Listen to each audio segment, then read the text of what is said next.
Hi everyone, welcome to UEA's Nursing Podcast, and this is one of our Meet the Lecturer episodes, and today with us we have Lottie. Hi Lottie. Hi.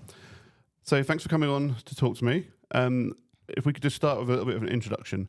Who are you and what's your role at UEA? Hello, my name is Charlotte Hilburn, but everybody knows me as Lottie, and I am a clinical skills lecturer here at the UEA, so we mainly lecture in the practical skills of nursing.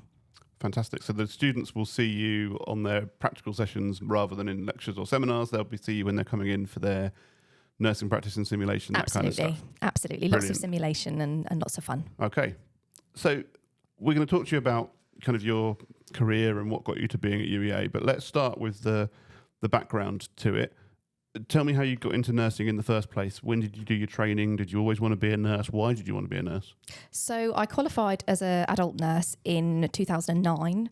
Before I went into nursing, I mainly worked with children actually.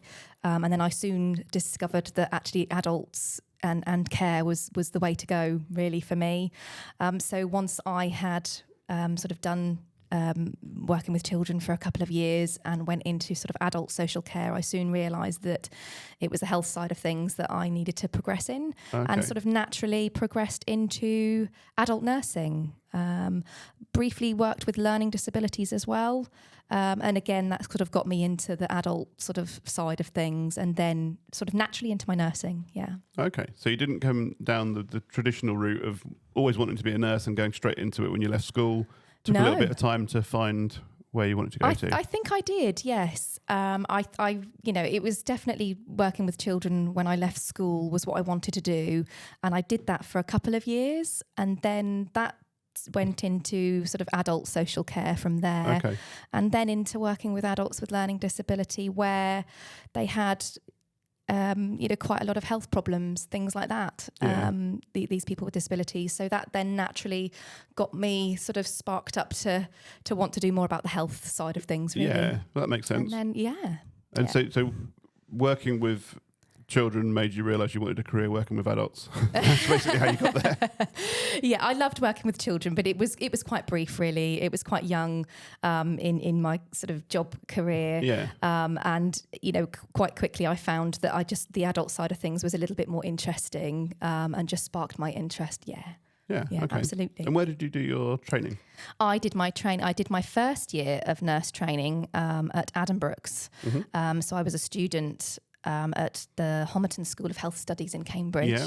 And then I transferred to the UEA here for my last 2 years. Oh, okay. So, and once I got here, really found my feet. So we would have crossed over. I would have been a student here at the same time as you, but it would have been 1 year ahead of you. When we did our training. There we go. Interesting. There we go. So what did you do next? You finished your adult nursing. Where did you go when you qualified? So when I qualified, I went into community nursing very quickly. So I picked up a full-time job at Yarmouth Community Nurses, which I really enjoyed. And I was there for a couple of years. And then I stayed in community nursing for the next sort of 10 years of my career nearly.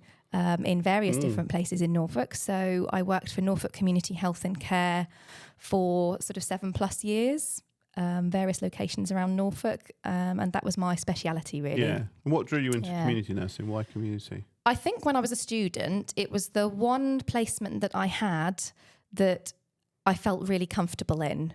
And what I liked the best was just the privilege, I think, of going in nursing somebody in their own home. On their turf. You get lots of other kind of issues with working with people in their own home as well.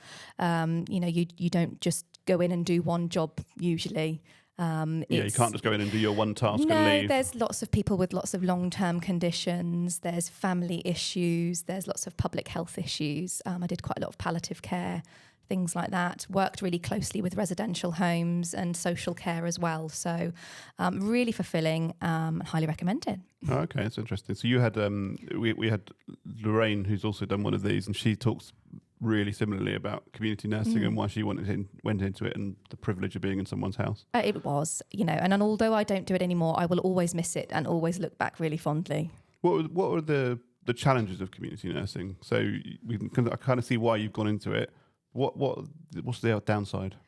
If there was a downside, I guess you have, it's pushed everywhere at the moment. The NHS is always going to be under quite a lot of pressure wherever you work, I think, and the community is no different. So when they're struggling with beds and things on the wards, it's a knock-on effect in the community quite naturally, trying to get people discharged and get them back home in the community, or vice versa, trying to keep people safe in their home and avoid them being admitted to hospital. So it all is, a really big cycle, to be honest, with secondary care. So there's always going to be pressures. And yes, it does get quite busy. You have to remember to eat. You have to remember to look after yourself and have a drink, because you might be dashing around in your car doing, patients. And the easiest thing, particularly when you're on your own and you haven't got somebody to tell you to go and sit and have a break and go and have your drink. Yeah, I was going to ask is that you keep going. Yeah. So you just go next job, next job. Absolutely, and that would be my one bit of advice to students who think that actually, they may end up in the community, because there's lots of different jobs you can do in the community. Is to just look after yourself. Yeah, and that lone working thing. So how's that? Is that challenging? Because you're often, I'm guessing, you're spending most of the day with yourself and then just your patients as you go and see them. And I guess that maybe is a bit of a downside for some people as well, that you are on your own.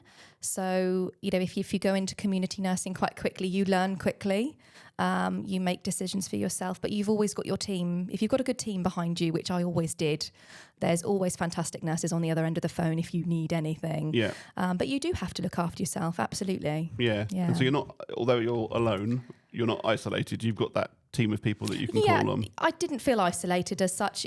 Sometimes if it was a busy day, we would have to just make an effort to check in on one another, which we absolutely did, particularly in the morning or the end of the day.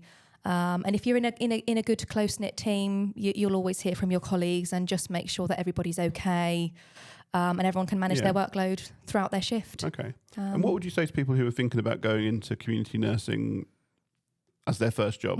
Because there's a school of thought of people that sort of say, "Oh, you've got to go and work in hospital first," which is probably a bit more traditional, older way of looking at things. It is, and when I qualified, I absolutely had that debate in my mind. I had a lot of people saying, go and work on the wards for a few years. I had other people saying, go for it. If that's where your heart is, you go for it.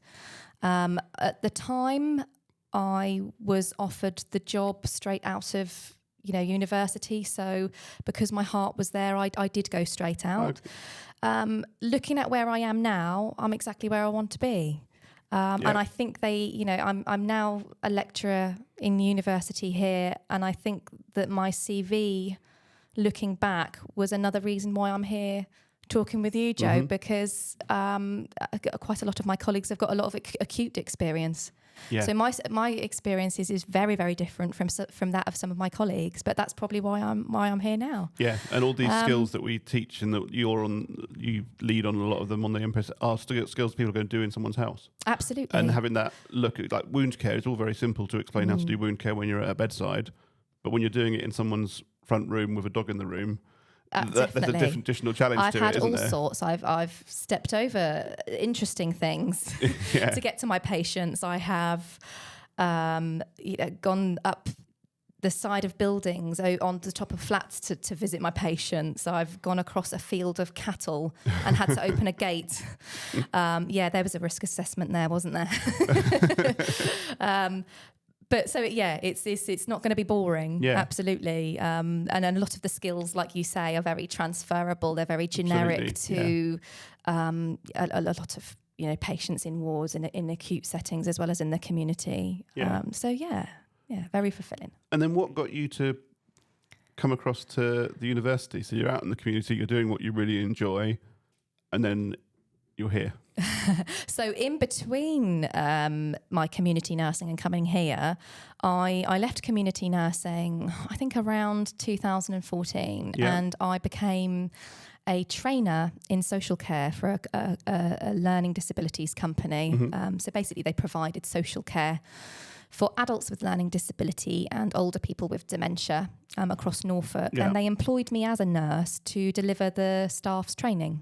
Okay. So I went into teaching reasonably early on in my career. Yeah. So I went into education and teaching, and that was teaching in social care, lots of anything health related, basically. Yeah. So that, again, it was a really privileged position because I still got to maintain a registration and be a nurse, but I was in a teaching role and I absolutely loved it. And then that, I think, then sparked my interest in coming further into education. Yeah, so it's a logical progression to then get here. Absolutely, and I was with that company for just under 7 years, I think. So, you know, I was very happy there. Yeah. But again, a bit young in my career to stay there. Stay there forever, I think. So this was the natural progression, and I feel really, really privileged to be here. Yeah. And what do you like about being here? What do you enjoy about being at the university?